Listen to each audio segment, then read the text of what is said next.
The 1980s saved the NBA. TV ratings surge, merchandise explodes, and arena attendance rebounds. But none of this happens without rivalry.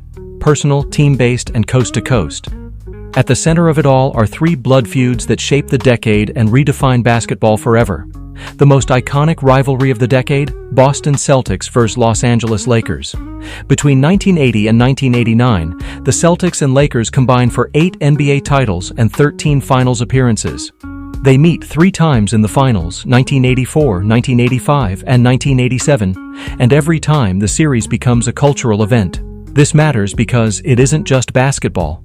It's race, style, and ideology. Boston, with its blue-collar grit, white superstar Larry Bird and grinded-out offense, represents tradition. Meanwhile, Los Angeles brings showtime, led by the 6'19" point guard Magic Johnson, who averages 11.2 assists per game across the decade. Magic's flash, speed, and charisma symbolize a new era. The 1984 Finals marks their first championship clash. The Celtics win in 7 brutal games. Game 4 sees Kevin McHale clothesline Kurt Rambis mid-air, and the tone shifts from fast break to fistfight. NBA ratings spike to a 15.9 Nielsen average. It proves that drama, not just skill, draws fans. The Lakers strike back in 1985. Kareem Abdul-Jabbar, at age 38, drops 30 points in Game 2 after being embarrassed in Game 1. The Lakers win their first ever finals over Boston and erase the stigma of being soft. This win, according to Sports Illustrated, changes the Lakers' legacy from great entertainers to true champions. Then, in 1987, the rivalry hits its peak. Magic delivers the famous Junior Skyhook in Game 4 at the Boston Garden. He averages 26.2 points and 13 assists for the series, while Bird's 24.2 points per game aren't enough to stop the momentum. The Lakers win in 6, and Magic earns his 3rd Finals MVP. Meanwhile, another war brews in the East. Boston Celtics vs. Philadelphia 76ers.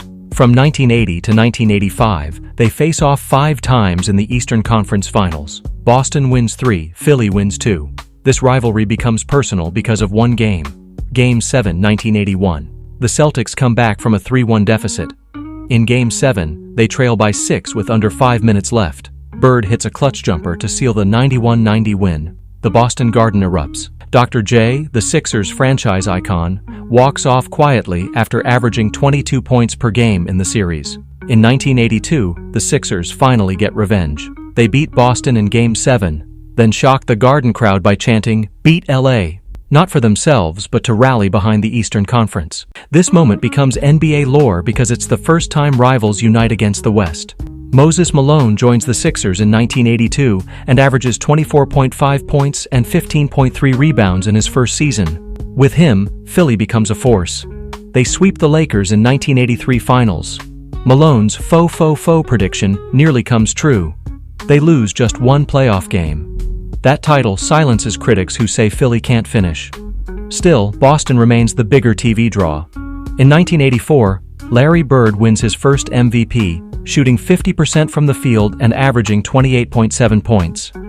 His rivalry with Dr. J turns physical on November 9, 1984, when both stars are ejected after a mid-court fight. This rivalry doesn't just live in the playoffs, it infects the regular season too.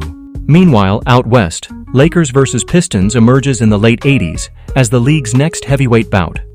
Detroit, led by Isaiah Thomas and the Bad Boys, challenges the glamour of the Showtime Lakers with sheer physicality. Between 1988 and 1990, they meet twice in the finals, and both series change the league's rulebook. Detroit nearly wins the title, but the Lakers escape in Game 7 behind James Worthy's triple-double.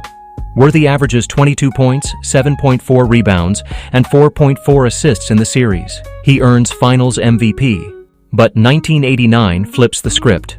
The Pistons sweep the Lakers in 4. Magic and Byron Scott miss key games due to injury, but Detroit's defense suffocates every possession. Joe Dumars averages 27.3 points on 57% shooting. The Lakers score under 100 in every game, something rare for that era.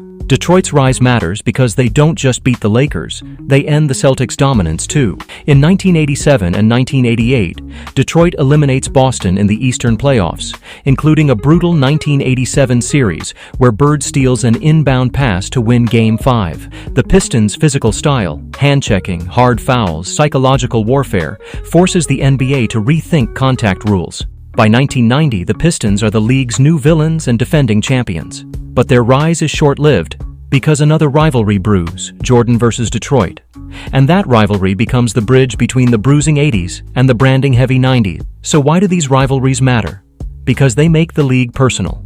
Players don't just compete, they despise each other. Bird and Magic elevate the league's image. Celtics, Sixers deepen the passion. Lakers, Pistons signal a shift in power. These aren't random matchups, they're legacy battles. And every fan picks a side. Lakers or Celtics, Dr. J or Bird, Showtime or Street Fight. These rivalries carry weight far beyond the scoreboard. They shape identity. The NBA becomes must-watch television because every game feels like a grudge match. No load management, no friendly jersey swaps, just wars that define eras. If you enjoyed this, I'm going to be posting a lot here. I would greatly appreciate it if you could subscribe. Thanks for watching.